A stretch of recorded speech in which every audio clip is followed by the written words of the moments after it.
Брук была красивой молодой девушкой, выросшей в счастливой и любящей семье. Однажды отец подарил ей необычный подарок – маленького птенца-ворона. Воспитывая его, Брук училась ответственности.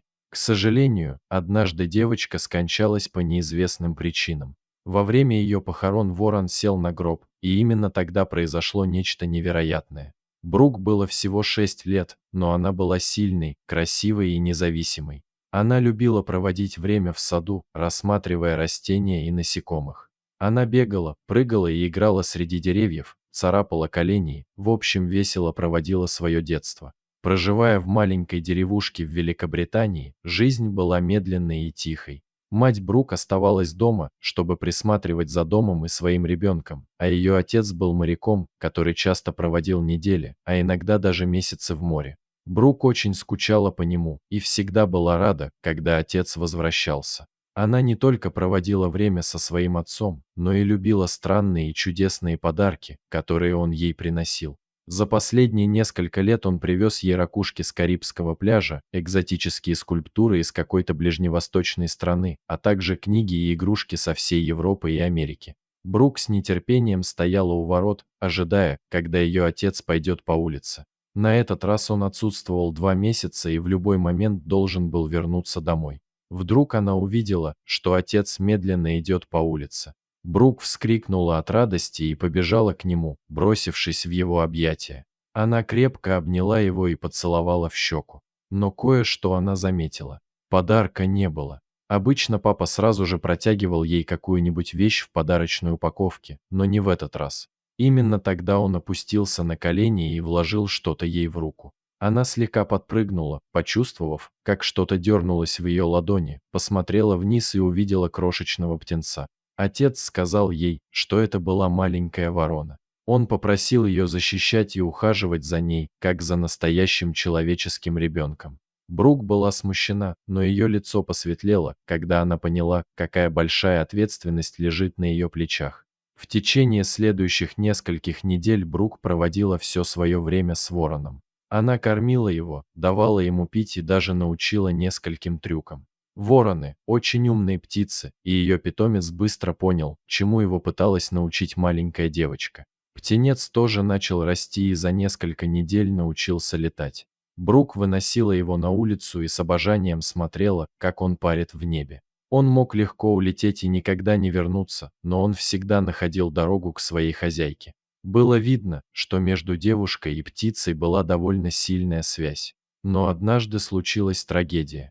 Находясь в саду, лежа под большим деревом, Брук внезапно перестала дышать и схватилась за горло. Ворон начал громко кричать, и через несколько минут родители Брук подошли к окну, чтобы посмотреть, в чем дело. Увидев, что их дочь лежит на земле, они выбежали на улицу и схватили ее. Не обращая внимания на ворона, они затолкали девочку в машину и повезли в ближайшую больницу. Ворон сидел на дереве и смотрел, как удаляется их машина. Прибыв в больницу, врачи быстро начали проверять легкие Брук. У такой молодой и здоровой девушки не должно быть никаких проблем с дыханием, поэтому было важно, чтобы они сделали сканирование легких, чтобы убедиться, что нет никаких проблем.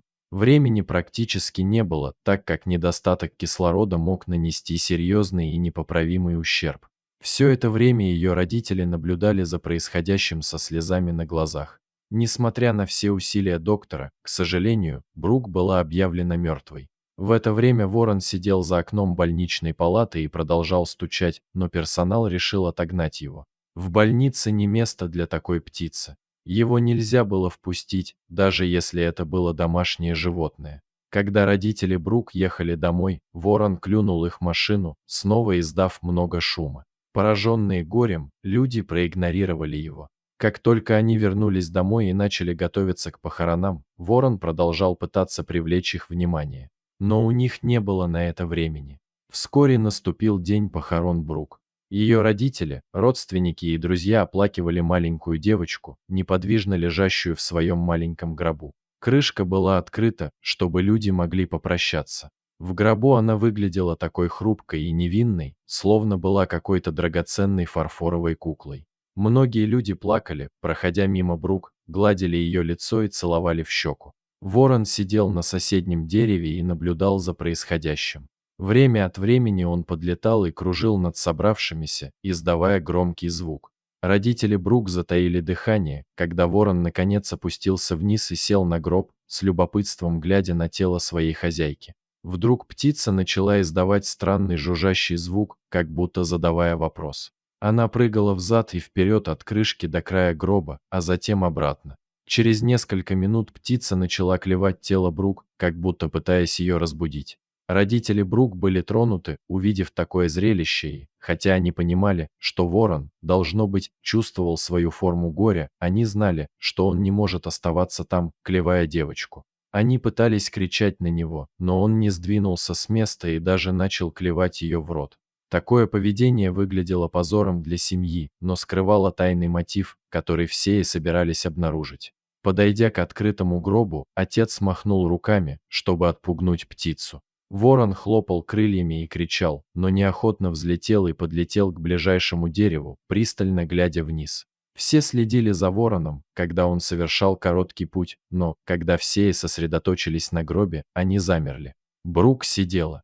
На коленях у нее лежало яблоко размером с грецкий орех. Оно застряло у нее в горле после падения с дерева, под которым девочка лежала в саду. Когда ее срочно доставили в больницу, врачи предположили, что проблема связана с легкими, поэтому они проверили ее только с помощью рентгеновского снимка грудной клетки, который ничего не показал.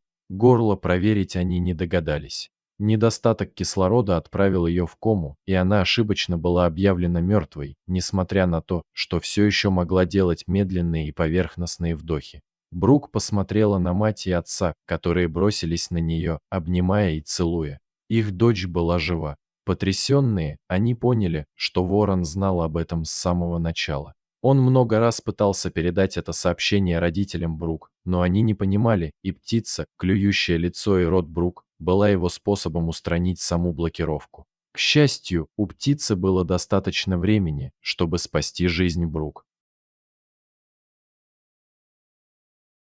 Дорогие зрители, если вам понравилась эта история, обязательно поставьте палец вверх и поделитесь этим рассказом со своими друзьями. Если вы впервые на этом канале и еще не подписаны на него, рекомендую подписаться прямо сейчас, чтобы не пропустить очередную захватывающую историю.